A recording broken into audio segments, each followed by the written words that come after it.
And Laura has Dr. Wieners has a background in pediatric psychology, clinical psychology, and school psychology. And her focus, and really emphasis, is on early childhood. She has, with gifted, and she's actually the premier person that we direct parents to when they're asking for outside resources for this type of test identification. She also focuses on the intellect, developmental asynchrony, which we are going to be talking about a lot tonight, dyslexia and other learning differences, and ADHD and executive function impairments, and then diagnoses there. But she also works with a lot of school districts. Does a lot of works individual with families in counseling, therapy, and consults, and presents at local, state, and national conferences. So it's a real pleasure to be able to have her here today. So one of the things that I wanted to bring up is a lot of times the parents will identify with certain issues that you want to ask a question about. If you would like to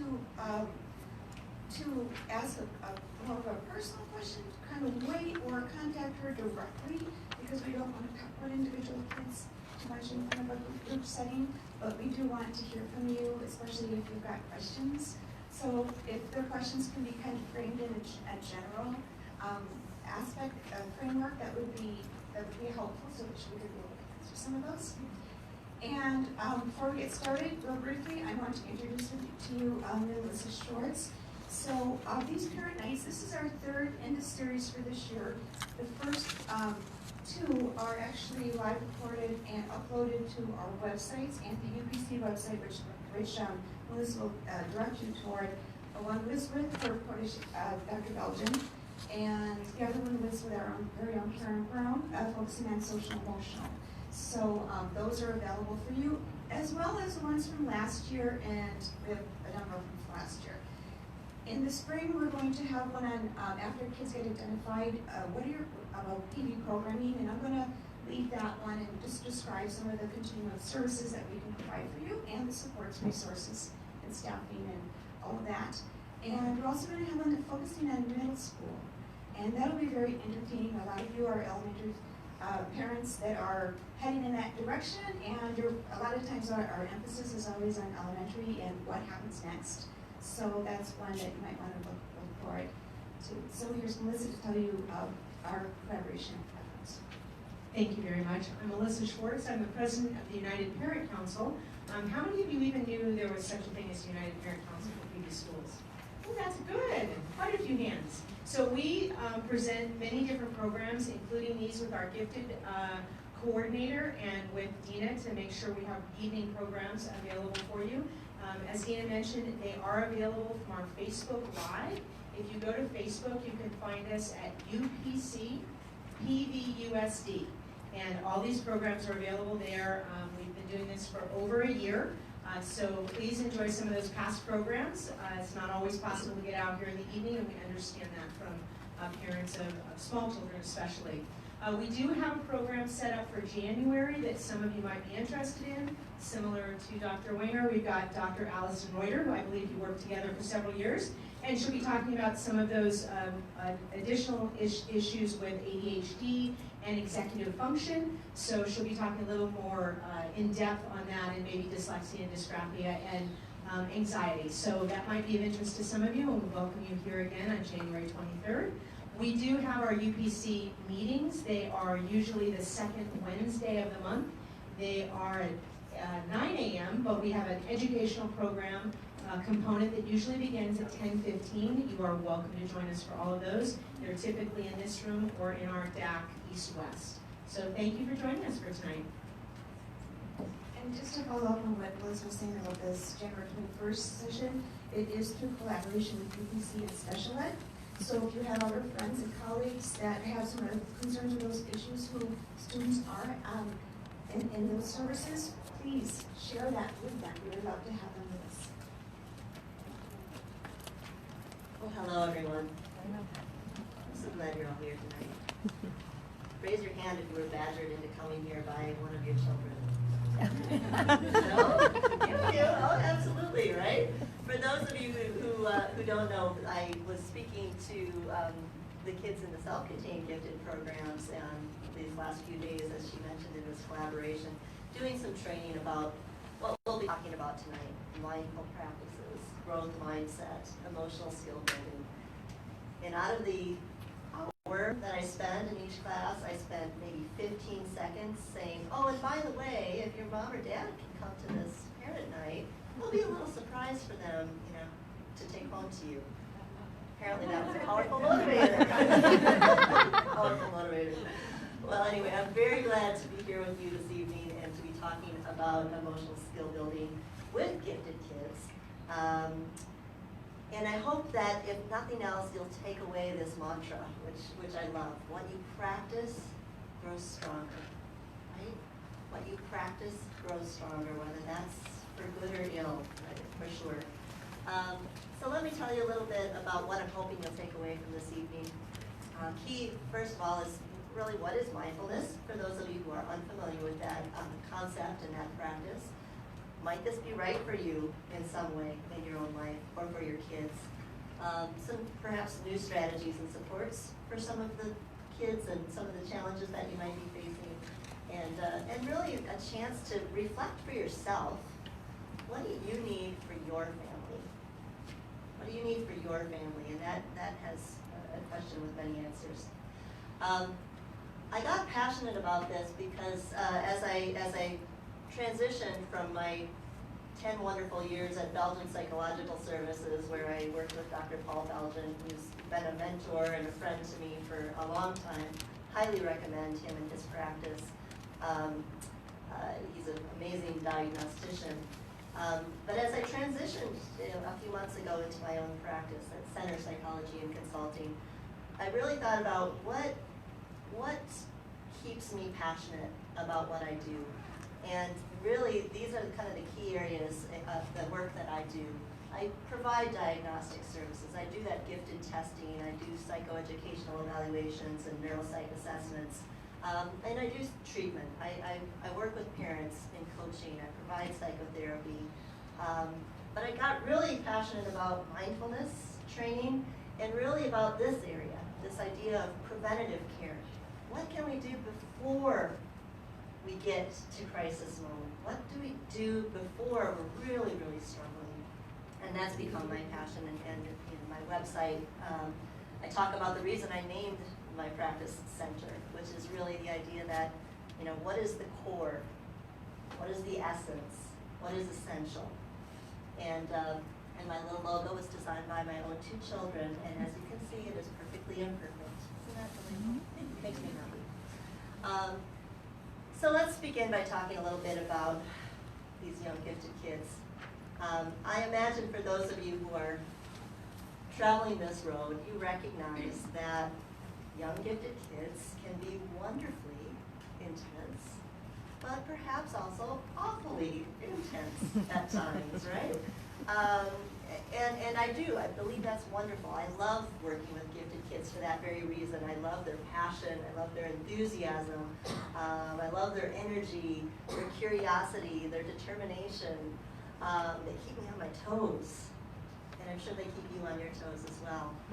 So what is sometimes not well understood, though, with gifted kids is that in addition to that intensity, it can be incredibly pronounced for some of our gifted kids. If you think about them, they may already be outliers, if you will.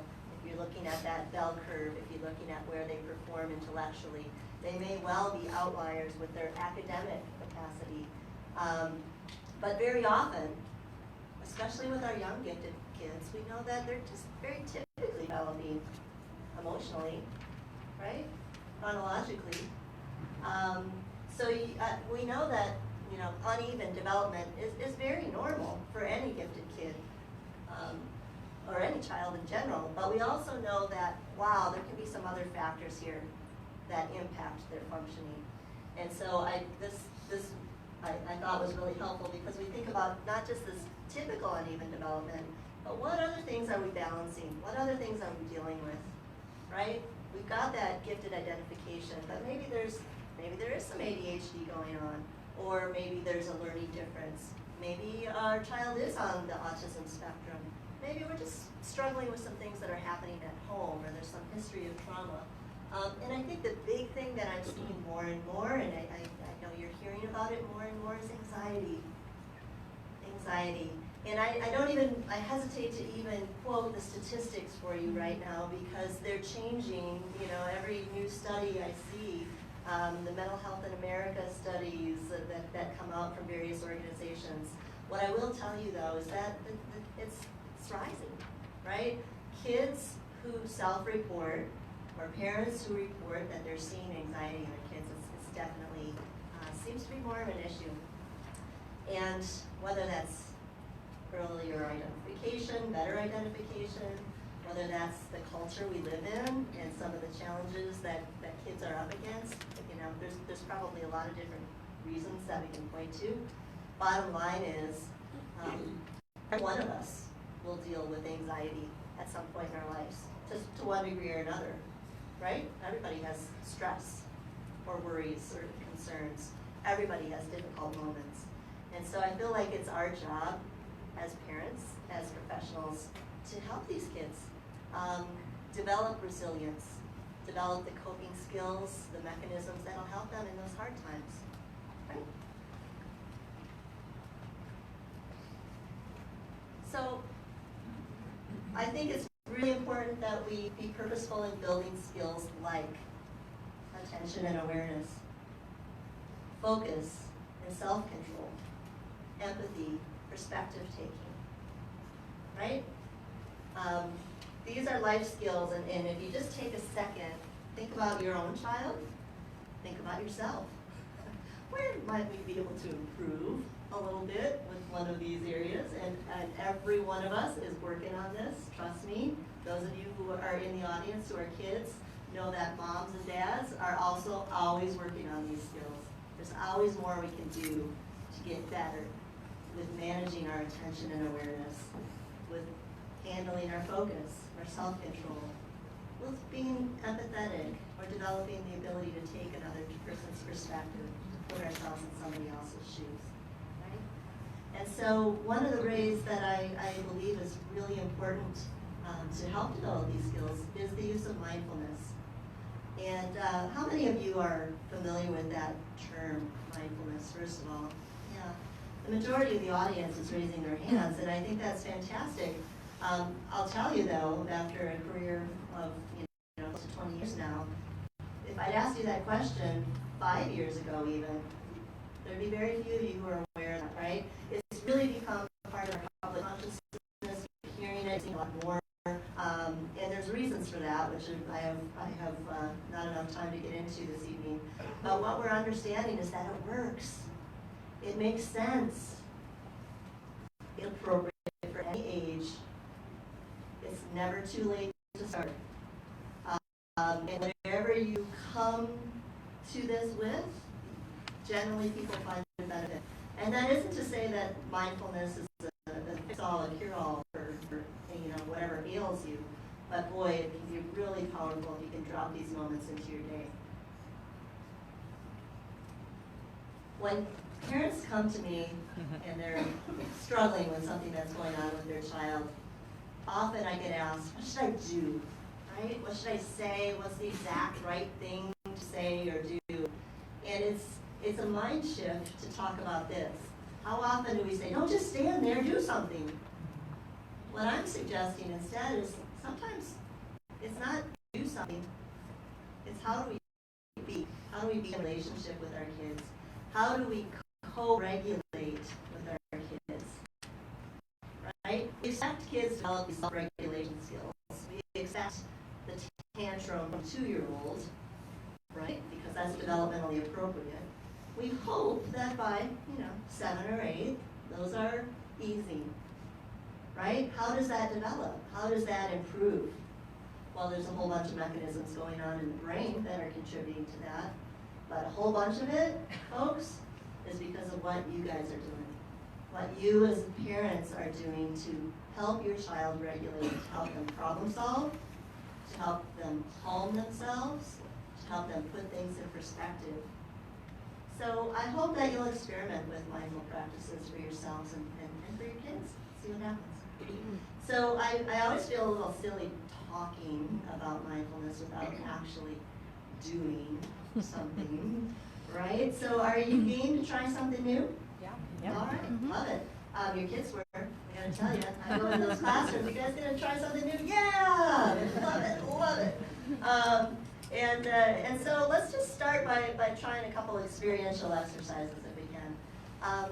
Very simply, let's just together take a breath, right? Breathe in. Breathe out. That felt nice. Breathe in. Breathe out. You know where I learned that one? 5th grade boy. Now, here's the thing. I talk to kids. I try to be a little bit shocking or surprising when I'm talking to kids in the classroom about mindfulness, right? Because this is a pretty, abstract, esoteric concept. And so I'll walk in and I'll say, do you know that most people breathe the wrong way? And they're like, what? What? Well, what happens? How often, and I'll ask them this question, how often has you've been really mad, you've been really upset, and a grown-up says to you, just calm down, take a deep breath, and you go, I don't feel any better, right? Or that adult says to you, well, calm down, let's just take a breath. Well, forget it, I don't feel like breathing. Maybe they don't say it quite as nicely as what I just said, right? Forget you and your breathing. They're too far gone at that moment to access the benefit of that deep breath. So I start with that and I say, a lot of times when we say, oh, take a deep breath, what do? We breathe from our chest and we breathe through our mouth. It's very shallow. Right? And so we talk about how to really notice the sensation of breathing and notice how it feels in the body. So that's why this 5th grade boy, as I started talking about this, said, oh yeah, I know what you're talking about. Hey, I play baseball, and I play on a club team, and it gets, pretty competitive. And one of the things that I do is when I'm about up to bat or I'm in a tough situation, he says, I just do this. And it really helps me. Simple, right? So he's already, and this is what I discover the more and more I talk with kids about mindfulness, that I discover that they have some of this in them already, right?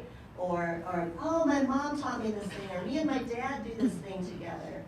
Or, sometimes it's funny and silly, but it all ultimately gets at the essence of what mindfulness is, which is simply paying attention in the moment to what's happening, trying to get as still and calm as we can with whatever that is, and noticing what's happening without judgment, right?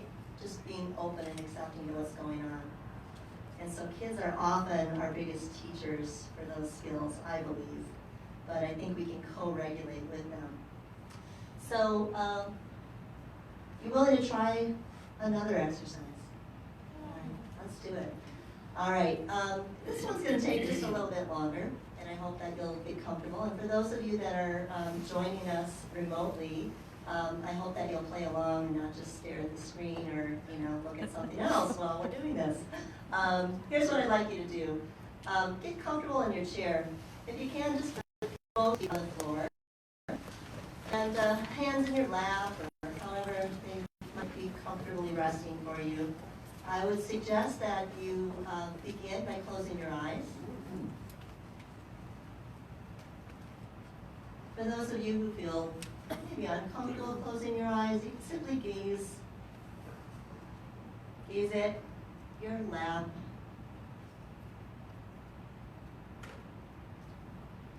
And take that deep breath in.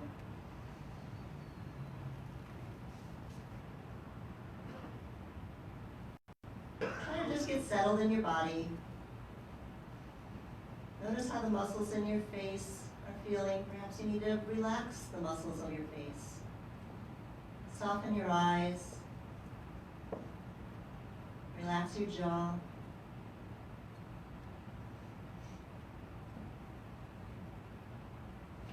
And as you breathe, breathe, relax through your neck, shoulders. If you feel a little kink or a little tension, just move. Get comfortable. Do what you might need to do to get 5 or 10, even 10% more comfortable. Relax now through your chest, through your torso. Relaxing through your hips, your legs.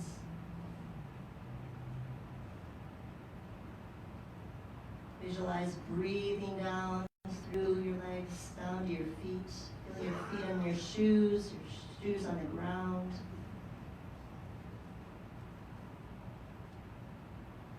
Just notice how you're feeling. Your body might begin to feel a bit warm, or heavy, solid, comfortable.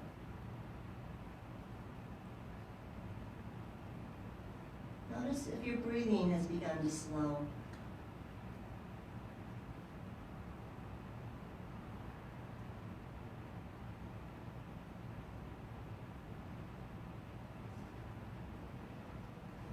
And as you continue to focus on that breath, just begin to notice the thoughts in your mind.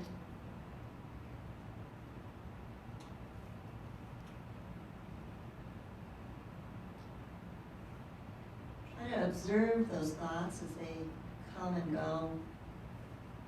Don't judge them. There's not a right or wrong. Just notice it and return your attention to the breath.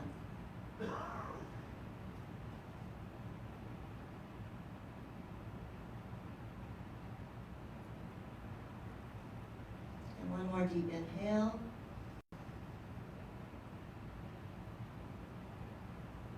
Exhale.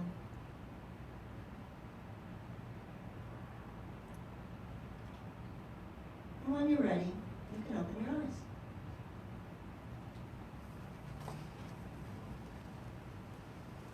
I fully expect to see some yawns now. And that's a good thing. When that happens with the kids, I say, yes, I love that. That's a good thing. And you know why it's a good thing? There we go. Proof in the pudding right there. That's a good thing because your body is telling what it needs right now, right? You're a little tired. You need a little more oxygen. That's okay. Take that breath. Or, boy, I noticed my back is a little tighter than I realized earlier. Oh, adjust. Get comfortable. And so let me just begin by saying this particular exercise that I just walked you through is really more of a progressive muscle relaxation. We spent a couple of minutes maybe going through that. And what I want to mention is with mindfulness, it can be a minute. It doesn't have to be a 30-minute or an hour-long session. It can be a minute that you can drop in here and there throughout your day. And it has profound effects. The other thing I'll mention is I would never do that with the classroom of first graders. Oh, that might not end well. But here's why, and I'll talk about this in a minute. Mindful practices are not always what we expect them to be. And the outcome might not always be what you expect. That's okay too, right? But I do believe dropping that minute of stillness into your day for yourself, if nothing else, has a profound effect on how you adapt and adjust and respond to your kids. My own journey with mindfulness actually began probably close to 20 years ago. I've always been a practitioner of yoga and mind-body kinds of things, but really in earnest becoming interested in mindfulness began for me about 10 years ago. And at that time, I had 2 young children, and I was also completing my doctorate and in my field training, and I was a busy lady. And I had these 2 young kids, and I thought, I'm feeling pretty spread thin. And I imagine, I can see some heads nodding here, I imagine you've had that experience. If not now, you've had it, where you're feeling pretty spread thin. And I thought to myself, I want my kids to have the best of me, not what's left of me at the end of the day. right? And how am I going to look back on this time in our lives, this really special time in our lives, and know that I've had my priorities straight, that I've really enjoyed the time I have with my kids. And for me, mindfulness was a part of that, right? So I did a lot of research, of course, because I'm such a geek, I had to do a bunch of research on it too. So I actually did about 6 months of research on mindful practices. And if we had more time tonight and you were geeks like me and interested, I would tell you all the science behind mindfulness and how this all works in the brain and what it means for mindful parenting. There's some very good studies coming out. Mindfulness has become really well known, mindfulness-based stress reduction, for example. We have great outcomes on the use of that for many clinical populations. It's less well understood, it's less well researched with children, but over the past decade or so, we are starting to see some really positive findings for kids as well. So that was kind of, my aha moment, and I certainly try to bring that to my daily practice as a parent, as well as my daily practice as a professional, so that I'm giving folks the best of who I am and what I've got. But let me caution you, as you notice what I put up on the screen here, mindful practices are not a discipline tool. They are not a way to get your child to be quiet, get your child to calm down. You're upset, calm down. That is not how this is meant to be used. It's not a way to make them pay attention. It's not a way to gear them up for performance, for test taking. If that is how you use it, you'll lose them. You'll lose them, and it really has some negative effects, in my opinion. I liken it to this. If you wanted to win, you're in a track meet and you want to win that race, you don't just show up the day of the race and expect to kick butt, right? You don't just show up. You train, you practice, so that you're ready for that big moment, right? And that's the way I see mindfulness too. I can access that breath, that practice, that ability to not overreact. I can use that in a difficult moment because I've practiced it regularly, right? And I think the same is true for you as parents. I think the same is true for our kids. I had a mom win moment recently where one of my kids was just kind of having a bad day, and I saw him go, and I thought, yeah, right? Maybe I'm making a little bit of a dent with this. Maybe he's accessing this in his difficult moments too, right? That's what it's all about for me. I see mindfulness as a way to bring us into the shelter of our families. I am very, very focused, because I work with kids, I'm very, very focused on families, right? Family is where you can just be, right? You get to be a part of that without having any big, inclusion criteria. And family, we hope, is forever. And if you're lucky, family is where you learn all the values that you want to live throughout your life. Family is where you learn the skills that help you be the kind of person you want to be, right? So I love this book by Mary Piper. She wrote Reviving Ophelia, for those of you who remember that book from a number of years ago. But this is from a book of hers called The Shelter of Each Other. And she really talks about the impact of our culture on families today. But beyond that, what are the things that help families stay strong? And therefore, of course, our kids stay strong. And so she mentions time shelter times, right? How many of you feel really pressed for time in the course of a day? I read research that suggests that couples are maybe spending 15, 20 minutes together, really together, in the course of the day. I've seen that kids feel busy and stressed. First graders busy and stressed. And when you talk to them about that, it's a burden for them, right? And that's their perception compared to our perception, but it's a lot. There's a lot on their plate. get up and go. I'm at school, I've got tests, I've got assignments, I've got homework. I'm a gifted kid. And so I'm like exploding with knowledge and interest and passion, and maybe I'm dealing with some of this perfectionism and intensity that goes along with that. I'm negotiating and navigating all the social nuances of my classroom, of the lunchroom, of the playground, right? I'm headed home after school, and whatever is facing me at home, or whatever sport or activity I'm going to. Then I get up and do it all over again. And so I think we got to remember that for kids, they need time to just slow down. They need time to connect with you. You need that time. You need to be able to give them the best of yourself, not what's left of yourself, right? So how do you find that time? Places, I think, shelter families. Everybody has their favorite place, right? Whether it's their favorite place in their house, or their favorite restaurant they like to go to, or a park, or some other little ritual that is an important part. Those are protective factors against anxiety, against the stress that your kids are facing. Don't forget that. Don't forget that. Interests, common interests, helping your kid explore their interests, explore their passions, I think is so critical.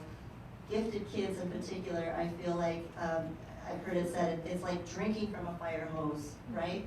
So many of them are so interested in learning everything they possibly can, and they don't ever want to be bored. Boredom is the worst thing in the world to them. Well, I say, boredom is fantastic. Once in a while, right? Every kid needs to get bored and figure out what to do with that. Right? Figure out what to do with that. And don't go get yourself distracted by numbing out in front of a screen, having that entertain you. Now, are we guilty of that sometimes? Absolutely. Absolutely. But let's be aware, and let's try to find ways that we can shelter our family. And it does include giving ourselves and our families the time, giving them those special places, those rituals, those routines. Boy, that little time you have talking in the car in the pickup line can be so important to them. That little bedtime talk, where you're like, can you just go to bed already? But they still want to talk. We have those moments too, right? Those can be so powerful, though. Those are times of connection. Celebrations, I think, shelter families. I think it's so important. We celebrate birthdays, right, and anniversaries and weddings, but there's so many other of these tiny rites of passage that I think go unmarked. And I think it can be something really silly, but meaningful for your family. And if you're making time for that, that's another way that you're connecting, another way that you're strengthening the bond.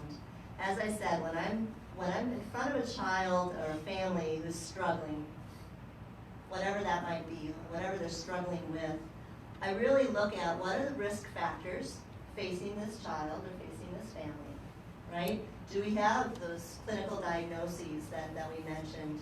Do we have some other issue going on here? But also, what are the protective factors? What's going right for this child? What's going right for this family? Because that's where we start. And that's ultimately what sees all of these kids through to healthy, happy outcomes in adulthood, right? So look at that for yourselves. As I said at the beginning, I want you to think about it. Does mindfulness have a place, perhaps for me? Is this something I want to explore for myself? Is this something I want to explore playing with my child? But also, what else does my family need? And as I said, time, places, interests, celebrations, shelter families. Stories and metaphors, I think, also really are protective factors for families. Do you have that story you love about that great grandpa who overcame adversity and was successful? Somebody in the family, right? Do you have those family stories that have been passed down to you by your parents or your grandparents? And isn't that such a powerful part of your identity, of who you are as a family? be sure that you pass those things along, those positive things along to your kids. They want that identity, they want that connection, and they really love hearing those kinds of stories. Now I know that not every family story is a lovely one that we want to share, right? And I know that that's important too, and that's okay. I always say everybody's dealing with something. Everybody is dealing with something. And so how do you rewrite that story? How do you change the narrative, I think, is another important factor. And for me, these connecting rituals, including mindfulness practices, are an important part of that. I don't have time to show this evening, but I would encourage you when you get home, take a look at this little video. You can find it on YouTube. It's from mindfulschools.org, and it's called Just Breathe. And it's about a 3-minute video of kindergartners who've learned the practice of mindfulness and can tell you all the brain science behind why mindfulness impacts their functioning, and tell you their experience with it in their, that very beginner's mind, these 5-year-old kids' mind, and it's just such a great place to start. So I hope you'll take a look at that. By the way, that mindfulschools.org website is another great resource for you. There's introductory practices there, there's videos and links to other kinds of reading, and I'll be sharing some of that with you guys before you leave as well. I think at the heart of it, with mindfulness and mindful practices for you and your kids, you're more likely to be proactive than to be reactive. And we have all been guilty of being a little overreactive at times, haven't we? For sure. I'm sure we all have. Can we have a do-over? Or I need a moment. For sure. But with mindful parenting, mindful practices, often you're more in sync with one another. Things just kind of flow. It's fantastic. As I said, take a look at this resource, mindfulschools.org, but it talks a little bit more about why this impacts the brain. We know that the amygdala is, the limbic system that detects and reacts to perceived threats. That is so much of our emotional regulation center is less activated following mindfulness training. It's less activated, right? We know that the hippocampus, which is critical to learning and memory, becomes more active and more dense following mindfulness training. We know that the prefrontal cortex is this huge role in ADHD, for example. It's also very much implicated in regulating our emotions and our behaviors. There's better connections between the various areas in the prefrontal cortex. There's greater activation there as well. So we know that there are literal changes in the brain that occur with this. With kids, though, as I said, I've walked you through a couple of things that are more for adults, but I want to give you a couple of examples of some of the things that your kids learn. First of all, let me ask you, did any of your kids come home and tell you something that they did or something they learned from that? Can a couple of you share those? What did they mention? For me, Either one, remember, yeah. My son's in first grade and he came home and he had like a little pamphlet that talked about the mindfulness of the orange flip chart, and so he went through and was telling me. Did he tell you each of the things from the flip chart? Fantastic. Yeah, if you didn't get a chance to see this, for those classrooms that I went to, we created a little flip book. Kids love flip books, right? And so we talked about some of the practices that we did: mindful noticing, mindful body exercises, mindful breathing, mindful thought. And I have a few extras of these. I'll leave them in the back at the end of the presentation. What else did kids tell you about what they learned? Anyone else? Yeah. Something about a key. Oh. A key from a string. A key and a string, yeah. We brought the key and the string in, and the practice of the power of focusing your mind and focusing your intention. I wish I could demonstrate that. I would have it with me to do that tonight, but it's a pretty powerful exercise, and the kids were like, wow, is that magic? It's amazing. Loved it. Really a powerful exercise. This is my point. I want you guys to not be intimidated by the idea of mindfulness. I feel like people think, well, I don't really know very much about it, and so I guess I could go do something about it, but until I do, I don't really want to engage in this. And I really want you to just explore and have fun with your kids. Again, it's a connecting ritual. There's not one right way to do this. There's not one right way to do this. But many of the kids loved just simply taking a minute to do some mindfulness, looking around the room, seeing what they see, doing the layers of sound, listening for certain kinds of things, mindful body exercises, hearing, feeling their heartbeat, doing those progressive muscle relaxations where they're tense and release, particular breathing exercises. Like I said, the 5th grade boy. But how many of you know about box breathing? Box breathing, anyone? Yeah, a few? Box breathing. And kids love to demonstrate this stuff. So go home and ask them about box breathing. Breathe in. Breathe out. Breathe in. Breathe out. Simple. Simple. But you see how it gives them a visual anchor? Another one they love is the roller coaster breathing. Roller coaster breathing. Sounds really cool. And again, you can have fun with this too. You can go for a walk and do roller coaster breathing. So as you're walking, you're simply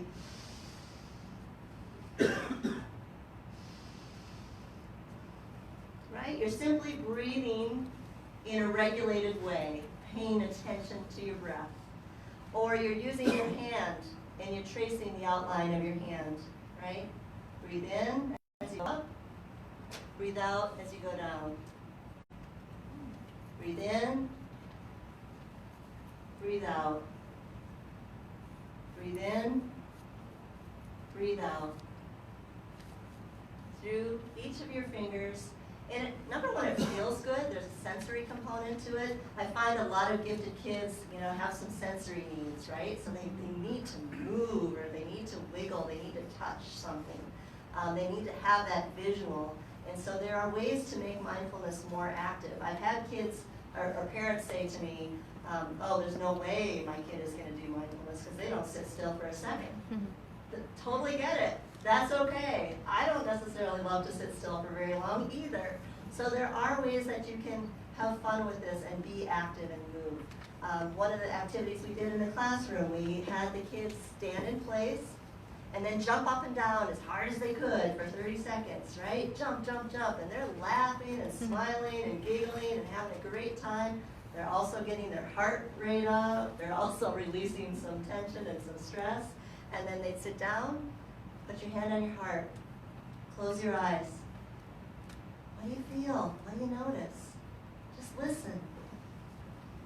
And they were all amazed that their heartbeat slows down after they've been sitting for a while. Well, we all know that, right? That's not amazing to us, but for many of them, they hadn't really slowed down to think about that. So there are so many ways that you can do this. You got to find something that works for you, something that you're comfortable with, something that doesn't feel weird or awkward for you, right? And have fun with it, experiment with it. Another exercise, when I do this with kids, as I mentioned, I begin with attention to the environment. What's going on around you? What do you see? What do you hear? What do you smell? And then the experience of the body. What am I experiencing with my breath? What am I experiencing with how I'm feeling in my body? Only then do I begin to bring this attention and awareness to the mind. If you go home and you say to your 6-year-old, 7-year-old, okay, let's sit down and meditate for a minute. Let's see if we can be mindful. Just watch your thoughts, or forget it, right? This is way kind of out of the realm of what their comfort zone. This is really something that comes as they get older and as they get more experienced with this. Mindfulness should never be uncomfortable torture for you or for them. So if it doesn't feel good, you can stop. But I would also encourage you, if you have a couple of moments that you are feeling a little bit of discomfort, that's okay too. You can sit with that discomfort. And I think that's actually a good thing to do, and a good thing to train your body to do as well. A good thing to train your thoughts to do as well. Boy, I'm sitting here and I'm feeling really uncomfortable, and I kind of want to feel edgy and I want to move, or gosh, I'm thinking about the 27 other things I have to do after this, and it's kind of driving me crazy to sit here right now. Okay, just notice that. And even if you can do that once, for 1 second, to me that's success, right? What did I say at the beginning? I hope if nothing else you take away tonight, what you practice grows stronger. What you practice grows stronger. And so if you are doing these kinds of things for yourself, they become easier for you to do. They become easier for you to introduce to your kids. They become easier for you to access in these more difficult moments. Really feel strongly about that. With regard to the opportunity to play with mindfulness, I want to mention to you, got a couple of things I want to show you, but before you leave, I hope that each family that is here this evening will stop by. Alyssa will hand these out. Got a little gift bag. Some of the kids I mentioned that if moms and dads came, they would be sent home with a special surprise. Well, woohoo! And what we did is we created a little game. And you're familiar perhaps with the headbands game, right? Or heads up, where you put something on your forehead and the other person has to guess or act it out. You can do this a couple of different ways. We put together a series of 25 different exercises and or emotional vocabulary words. You put this on your head, have them teach you what is the 4-7-8 breath. Have them demonstrate the 4-7-8 breath, for example. If you don't know it, you'll learn it, right? And there's even directions. But this is a game that everybody can win. Right? So if you got one of those kids who's a sore loser, it's gonna be okay, I promise. This is a 2-minute game, literally meant to be played for 2 minutes. This is not a play to completion kind of thing, but it's a fun way to approach mindfulness. It's a very non-threatening way to approach mindfulness. And so for those of you whose kids had some introduction to this, you might be surprised what they come home and tell you and what they're able to teach you. For those of your kids who perhaps didn't have that opportunity, I think this is something you can explore and learn about together as well. See what works. Maybe make your own cards, right? There's also a couple other little things in here that they will be able to play with and enjoy as well. So I hope they'll like that.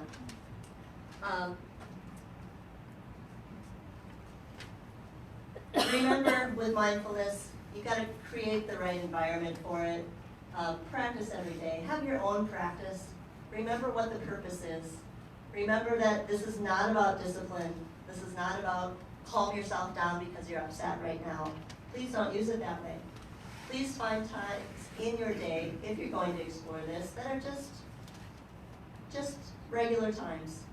Perhaps a time of connection at bedtime, or in the car, or in the morning, whatever works for you. I hope you'll find some ways to practice. I know that when this is used in schools, that the results are really powerful.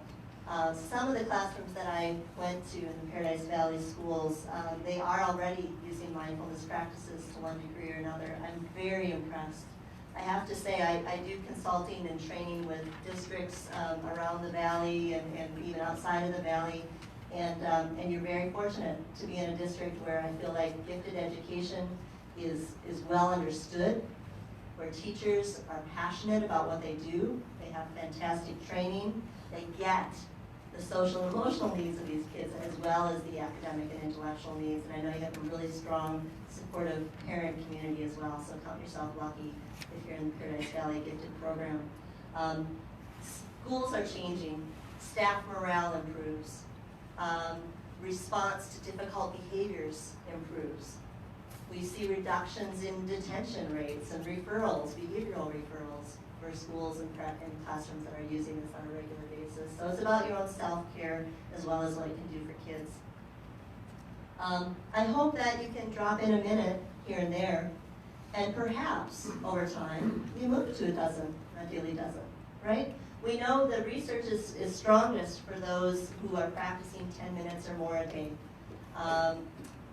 Again, that's in controlled studies where we can really filter out other impacts. I'm sure that there's impact for even less than that to some degree or another, but we know that the more you bring this into your daily life, the more powerful it can be. I'm not going to walk you through that exercise right now. It is included in the information that you'll take home. I'll end by just mentioning that, as I said earlier, mindfulness is not a panacea. It is not an answer to every difficulty. If you feel like your child or a child that you're working with is genuinely struggling, know that it's never too early and it's never too late to get some help. There may be other things going on. These are some of the diagnoses that I commonly see. There can be misdiagnoses as well as a dual diagnosis or co-occurring diagnosis for gifted kids with some of these issues. People often say, well, when should I get help? My response is when you need it. Look at how much is this interfering with functioning, right? How much is it limiting your child's activities or progress? How much is it impacting our family functioning? That's the time to get help. So I do hope that you will get help if you need it. These are some of the areas that we assess when we do comprehensive assessments, and they're all important. Just as you would go to your medical doctor, perhaps you have some vague complaints of something, right? Well, that doctor is going to run through the differentials, right? They're going to ask all the right questions. They're going to try to rule out the most unlikely suspects and look at those more likely suspects of what's going on, and know that they know what to do about it. And the same is true in the mental health, behavioral health realm as well. So I hope you'll think about that. Know that it doesn't always mean going to someone like me or to the Belgian group. Sometimes it's starting first at home. It's working with the teacher. It's working with your pediatrician. But know that there's lots of other specialists in child development that can be of help to you as well. Here's my contact information for those of you who may have other questions or like more information. I do have a Facebook page for Center Psychology and Consulting. I hope you will visit and like my page on Facebook. I try to present some interesting articles and content from time to time that I think are valuable for children, families, and for teachers as well. With that, I'll leave you with some other resources if you're interested in more. But if there's other questions, I would be happy to answer some of those at this time. And again, thank you all for being here this evening.